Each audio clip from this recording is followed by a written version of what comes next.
quarterback. Oh, there's a goal. This week's festivities are brought to you by Refball, unnecessarily making us wonder what the fuck a tackle is supposed to be. Still don't get it. Thursday night football games are much more exciting and competitive, the NFL told us. As they serenade us with lullabies of good football, they slip in this goddamn roofie of Jets versus Browns. Such a wonderfully appalling game where both teams do their best to put us to sleep and the Jets coast to an early lead. But then, a miracle happened. The Jets, learning nothing from their escapades from Drew Bledsoe, but fumbled by injuring Tyrod Taylor. Enter the cocky son of a bitch from Oklahoma. Look at him sling the ball in ways Tyrod can't. The Browns' offense is somehow moving. Their kicker isn't injured and can kick accurately. Cleveland is legitimately the most excited about the Browns for the first time since 1999 in ways that shock even the football gods. The Browns pull ahead as the Jets proceed to butt fumble this game like many before them. We are witnessing history unlike any other. Cleveland, you've done it! You've won a game! It's like the druggie taking his first steps towards clean living. It's fucking stunning. Legend has it that Baker Mayfield fathered at least 30 children on this night. Cleveland, a reward awaits. Open the water supply! You can at least pretend to comfort yourselves by saying that you aren't Buffalo. Straight fucking trash disguised as a football team marching to their deaths against the New Age Purple People Eaters and their new kicker Dan Bailey. This is gonna be an outright massacre. Let's watch as they feast on the helpless villagers and pillage them of everything of value. I will vicariously enjoy this. Wait a minute, what? The Bills are the ones doing the massacring? Did the Vikings imitate their modern Swedish counterparts or something? There's playing down to your competition, and then there's digging hundreds of feet beneath them. Josh Allen carried that torch and used your intestines as its lighting fuel. Was your team in fucking Wisconsin for the game or something? Jesus Christ, no wonder why this team can't win anything worth a damn. They're being routed by a place where there's nothing better to do but fuck like jackrabbits. Two differing motives for these squads. The Bungles are looking to reassert themselves among the league's elite. The Panthers seeking redemption after a tough loss to the Falcons. Both sides put up a spirited fight, but it was Cam Newton's day today. He proceeded to carve up Cincinnati's defense like delicious roast beef, and the Panthers feasted on Red Rifle all day long. Unfortunately, the Bungles just ran out of gas as Carolina loaded over them. I was kinda worried for a second. If Cincinnati started 3-0, the world may have been sucked into a black hole. The Ravens are another team looking to lick their wounds against a decent opponent in the Broncos. The somewhat high-flying Denver offense spurred them on to an excellent first quarter. That is all they would accomplish. Denver couldn't unleash the power of the Humidor as they were pecked to death and pestered into a barrage of punts and turnovers. The Ravens once again pick at the remains of a hopeful opponent, even the pride of Colorado and Philip Lindsay. Jesus, that's good sports is right. He's nothing without being in the state. Eagles fans, rejoice. Witness the second coming of your Lord and Savior Carson Wentz, his legs healed by the powers of modern medicine. As he faces off against another marvel of healing in Andrew Luck, the result is a painful defensive struggle. Wentz had his ups and downs, showing his rust from his time in the temple, but he did enough to allow the Eagles to take the lead with time to spare. The Colts have the same situation as week 1. Luck charging down the field with a chance to snag victory. Luck, pressure coming.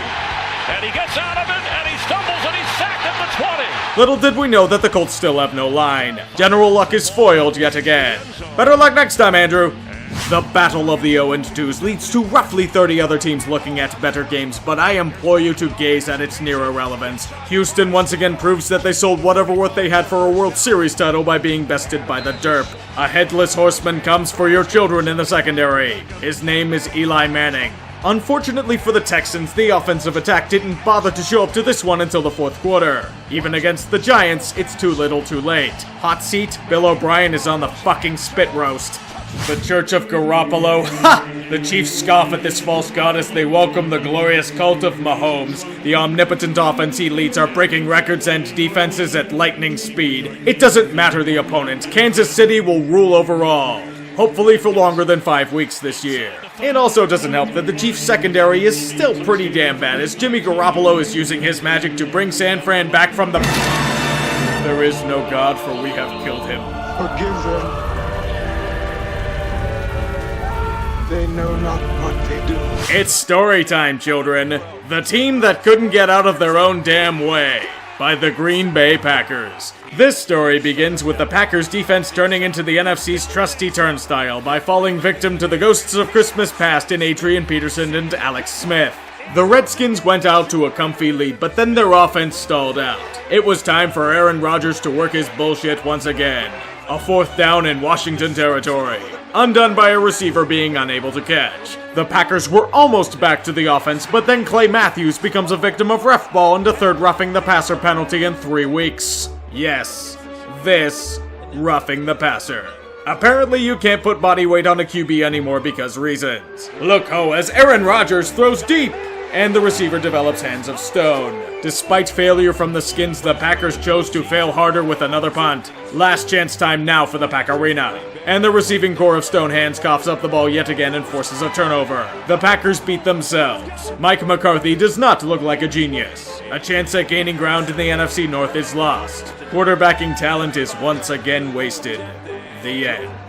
Chucky and the old Vegas Showgirls are still on their quest for a win as they face a jumpstart Dolphins team led by a quarterback that neither sucks nor doesn't care. Regardless of this achieved potential, the Raiders have jumped to a 10-point lead and have all but put the foot on the gas. Little did they know that taking football back 20 years would lead to them being passive and throwing a wrench in the goddamn engine. And no, not in the typical hard-nosed ways, but by being fooled by cheap trickery and deep passing plays. You know, the usual shit that the Raiders thought they were done with a few years ago.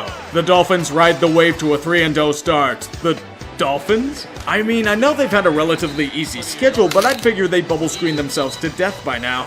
Prepare yourselves for horrible boredom. A sleep-inducing matchup between a team with no quarterback and a team that suddenly had their quarterback forget how to throw effectively. The defenses played key roles, much to the dismay of people wanting watchable football. After many painstaking minutes, the Titans pulled ahead by means of field goal and escaped Jacksonville with a win. Tennessee is shocking us all. You truly don't need a quarterback to go 2-1. For the love of God, get some sort of offense going soon before you kill us all. You should take notes from the Saints and Falcons, a Cirque du Soleil spectacle of tight spirals, blazing speed, and field-stretching goodness. It was every bit of its renewed rivalry, with both teams stealing the lead back and forth. Neither defense could hold a pint of water whatsoever. They were both simply hung out to dry. Despite the game going down to the wire, it's one of those tough games that one team has to lose. In these circumstances, it's usually the hard luck team that has to suffer such a defeat. As a result, it's the Falcons. They have fallen victim to Old Man Breeze and the injury report once again. Hey Cleveland, since you don't need your liquor this week, mind if you ship it down to Atlanta? They'll pay good money for it. It doesn't matter that both teams have promise. The fight for LA is taking center stage for the first time in over 20 years. This game played out a lot like how the arrangement will be once the new stadium is complete. The Chargers played second fiddle to the Rams, just like they have since they moved to this godforsaken place. The Diamond Dogs were cucked by their hairpiece-toting overlords. Their offense nigh unstoppable, despite a few unnecessary mistakes, yet they still had room to spare. Wasn't this Charger D supposed to be good? Why have they been getting torched by elite offenses so far? Why must you waste another great performance by Rivers? What the hell is this? Why are the Arizona Cardinals looking competent all of a sudden? Bears, you're better than this. Eat a Snickers. You play below your abilities when you're hungry. You feeling better? Good. The Cardinals realized they were garbage that donned football gear and proceeded to play like their reputation, handing the ball to the Bears at every turn. A time has come for change. Sam Bradford and his untapped potential are benched. In comes the future and Josh Rosen. Here's Rosen's pass, and it's going to be intercepted. What a glorious future it could be. Just not this week. It's what's looking to be an odd week, even week sort of team. The Dallas Cowboys are in a constant metamorphosis from mediocre to complete and utter shit. Against a group that is also trying to relive its much more recent glory years, America's team gave us the equivalent of watery diarrhea. Dak Prescott, the so-called quarterback of the future, proceeded to give us inklings that the sophomore slump wasn't just a slump. Dallas is getting frustrated thanks to their incompetence. The Cowboys are imploding once again, telling Seattle and their old Thomas saga to hold their drinks. Just like last season's debacle, Dallas reached down and thrust their dick into a meat grinder. They have an STD to get rid of. Coach Clapp. Hey, that really sucked! There comes a time when I sit and ponder if this world is about to end, if the apocalypse is nigh. Folks, I fear it's coming to the NFL soon. New England is dog shit. Two words that have not been combined in almost 25 years. May I present to you the viewing faithful, the Patriots defense. This may not do it enough justice. This decor is a fucking trash heap. Let me not mince words. They gave up a 100-yard rushing performance to the Lions. This was their first 100-yard game from a running back in almost half a decade. As everyone tries to figure out who the fuck Kerryon Johnson is, they're getting burned by Golden Tate and Marvin Jones. But hold up, Brady will bail them out, you say? He's forcing passes more than he's forcing Alex Guerrero on the team. The Grim Reaper is about to get his scythe. Don't give him a reason to use it. And now, a moment of silence for all those we've lost over the past week. Unit lost.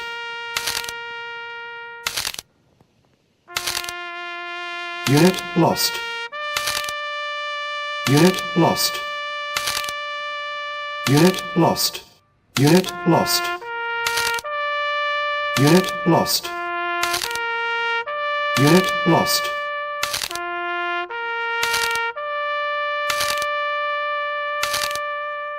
Unit lost. Unit lost. Unit lost. The football gods show no mercy. Amen. I'm not missing something. No, sir. Definitely not going to be spun off into a different vid. This is Albert Wilson. Albert Wilson on his way. They're not going to catch him. Touchdown, Miami.